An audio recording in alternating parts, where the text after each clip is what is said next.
Fabrice Divisio, avocat spécialiste des médecins libéraux. Bonjour Fabrice Divisio, merci d'être avec nous sur RT France. Votre cabinet d'avocats a donc annoncé avoir saisi la Cour de justice de la République.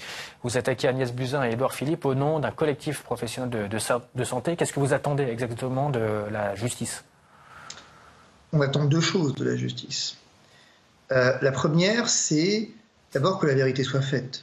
C'est-à-dire que Mme Buzyn nous a expliqué qu'elle savait, elle a eu ce besoin impérieux de se confesser, en disant « je savais tout ».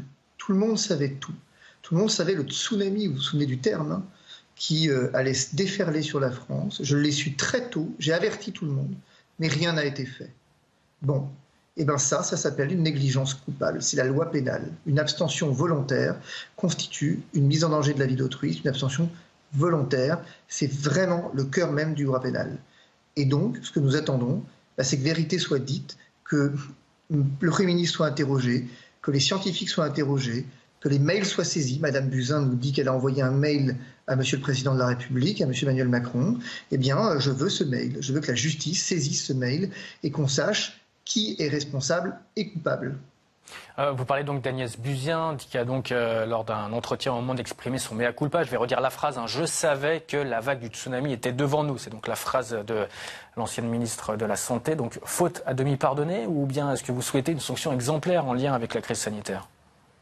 Moi, je suis avocat.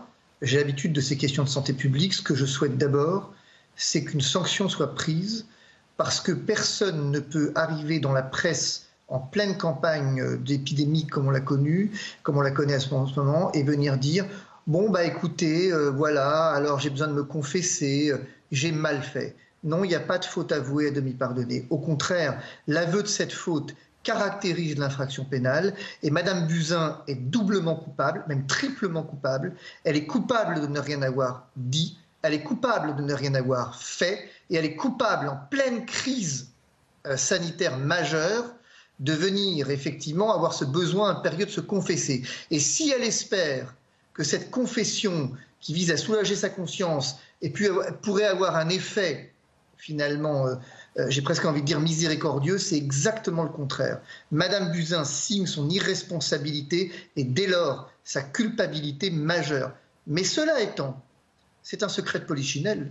Mes clients, tous ceux qui font de la santé publique, comme mon cabinet, savent depuis le départ qu'en fait cette affaire a été étouffée et depuis le départ savent qu'en réalité, il suffit de lire le rapport de l'OMS du 30 janvier pour savoir que les déclarations de Mme Buzyn ne sont pas en conformité avec le rapport de l'OMS. Je suis juste soulagé et heureux qu'elle le reconnaisse enfin, parce que maintenant on va pouvoir du coup se lancer dans une bataille pénale dont il faut qu'on ressorte absolument vainqueur pour le besoin de la santé publique et pour les besoins de la santé des populations. Alors justement, vous parlez de bataille pénale. Comment est-ce que vous comptez prouver le motif, je cite, de négligence coupable du Premier ministre et de l'ex-ministre de la Santé ? Le gouvernement dit s'appuyer sur les avis des meilleurs scientifiques et des meilleurs experts pour prendre ces décisions, non ? Alors, je vais vous répondre deux choses. D'abord, je n'ai rien à prouver du tout pour la raison suivante. C'est que la preuve, elle est toute faite à partir du moment où Mme Buzyn déclare qu'elle a alerté le président de la République par mail. Elle a alerté, par mail, elle dit, donc elle dit qu'elle a envoyé un message. Le contenu de ce message m'apparaît tout à fait fondamental. Ça, c'est le premier point. Le deuxième point, c'est que Mme Buzyn dit « j'ai averti le Premier ministre ». Très bien. Eh ben, c'est intéressant de savoir ce qu'elle a dit au Premier ministre. Il faut qu'elle soit auditionnée et que le Premier ministre également. Enfin, dernier point, le gouvernement dit « on s'est appuyé sur les meilleurs experts scientifiques ». Alors très bien. Moi, ce qui m'intéresse, c'est d'aller voir ce qu'ont dit exactement ces experts scientifiques, parce que moi j'ai la preuve que le gouvernement ment par rapport à ces experts scientifiques. Il l'a fait récemment à propos des municipales, il a menti sur ce qu'ont dit les scientifiques, ça c'est le troisième point. Et enfin, j'ai envie de vous dire, allez lire, il faut que Mme Buzyn, M. Philippe, aille lire le rapport de l'OMS du 30 janvier. Le 30 janvier, l'OMS déclare une urgence sanitaire internationale, c'est la 6e fois depuis 1964, dit qu'il y a 10 000 cas dans le monde, sachant qu'il y en a forcément plus, puisque la Chine a un petit peu attendu pour donner ses chiffres. Donc, il déclare, même pas au bout d'un mois, l'urgence sanitaire internationale, disant que le virus circule. Et Mme Buzyn nous dit le contraire. Il ne faut pas avoir fait 15 ans d'études pour voir que l'avis qui prime, c'est celui de l'OMS. Donc, si le gouvernement a choisi d'ignorer l'avis de l'OMS pour s'appuyer sur les recommandations de ces scientifiques dont j'ignore qui ils sont, eh ben c'est son problème. Mais Mme Buzyn, elle, manifestement, a choisi de s'appuyer sur l'avis de l'OMS puisqu'elle a alerté le gouvernement, dit-elle. C'est ce qu'il faudra effectivement préciser.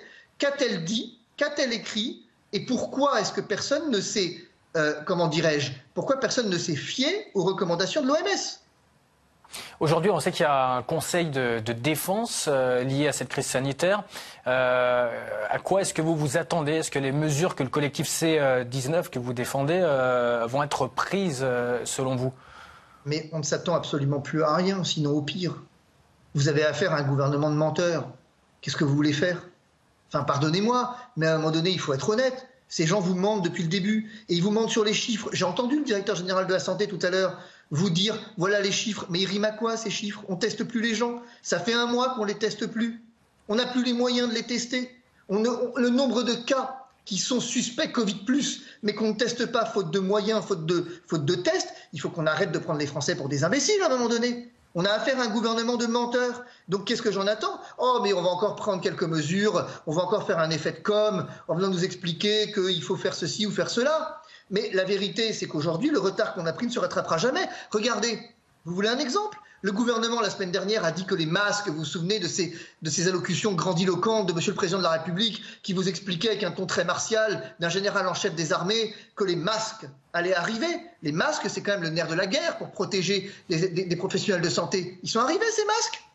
Ils sont où, ces masques? Où est-ce qu'ils sont, ces masques, aujourd'hui, concrètement? Moi, j'ai des médecins qui sont contaminés tous les jours. Alors oui, on a fait l'aumône en envoyant quelques masques.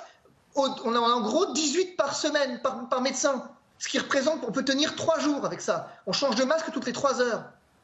Et le directeur général de la Santé a fait l'aumône en appelant les particuliers à donner leur masque aux professionnels de santé. Voilà où est-ce qu'on en est. On en est au fait que ce gouvernement a choisi de mettre en danger la vie de ses soignants et la vie des populations, choisi, eh bien, pardonnez-moi de l'expression, de caviarder les chiffres en venant occulter le fait que plus personne quasiment n'est dépisté, sauf si vous avez l'article de la mort où vous êtes député. Donc, ce qu'on attend de ce gouvernement, c'est plus rien aujourd'hui. Je vais vous dire, je suis extrêmement pessimiste sur les chances de succès à court terme de vaincre ce virus. La seule chose que j'espère, c'est que mes clients espèrent, médecins, c'est que le confinement marchera à peu près.